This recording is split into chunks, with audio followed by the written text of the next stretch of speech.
Xfinity is a relative newcomer to the home security space, while ADT has been around for, well, forever. Seems like they'd be pretty different, but are they? Well, in some ways yes, and in other ways no.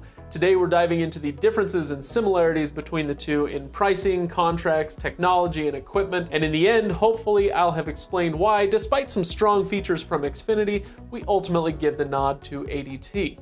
But it's all about the details, right? So let's dive in.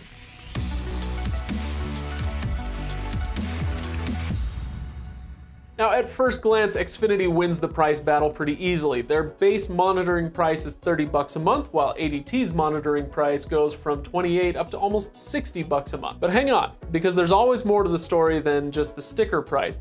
Xfinity's plan is $30 a month, yes, but that's just for the first year of your 2-year contract. The second year, it jumps up to about $40 a month. Then let's think about video. Having security cameras and having access to their feeds is becoming more and more popular. ADT's video plan, which is the $60 a month one, includes support for up to 10 cameras. Over on Xfinity, each camera you add to your plan is going to tack on another $10 a month. So suddenly, what looks like a higher price over at ADT is looking a little more attractive. But have I scared you off Xfinity yet? I hope not, because like I said, there is always more to the story. For instance, whatever the price is you end up with on your plan, you're going to have to sign a contract.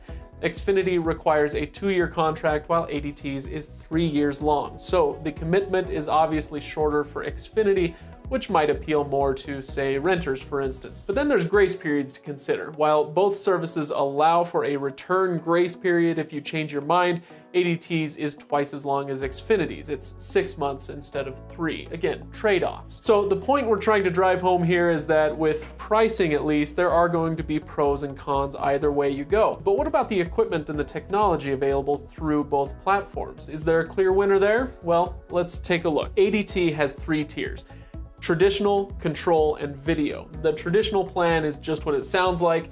It includes basic equipment like a keypad, door and window sensors, and motion detectors. For a little extra, by the way, you can get carbon monoxide, fire, and flood sensors. If you want mobile control through your app, you'll have to upgrade to the control plan, which also enables home automation features through the ADT Pulse system. And we've already mentioned the video plan, which adds, well, video on top of that. Xfinity, on the other hand, only has one plan. Now that certainly makes it easier to decide on a plan, but it does take away any choice you might have wanted. If you have a bunch of other Xfinity smart home and home automation devices and services, it's really nice to have them all playing together nicely on the Xfinity Home app. And we also like that their control panel can be handheld, which provides a little flexibility around the house. And signing up for Xfinity's plans also gets you 3 access sensors, which is more than the 2 you get with ADT's basic plan. And all of this Xfinity equipment, by the way, it's leased versus owning what you get through ADT. So once again, maybe this makes Xfinity a little more sensible for somebody looking for something a little shorter term. Oh, and before I forget, both companies require that their equipment be professionally installed for $99. Just a heads up. Anyway, here's what we recommend.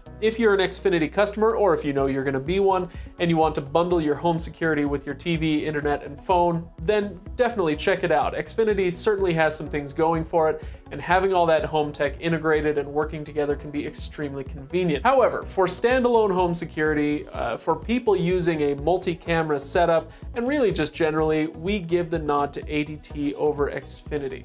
But of course, we didn't get to every detail here, so if you have any questions we didn't cover, check out the full write-up at Reviews.org. I'll throw a link in the description below. And of course, hit up the comments after you like and subscribe, and we'll do our best to answer your questions there. Thanks for watching, everybody, and we'll see you on the next review.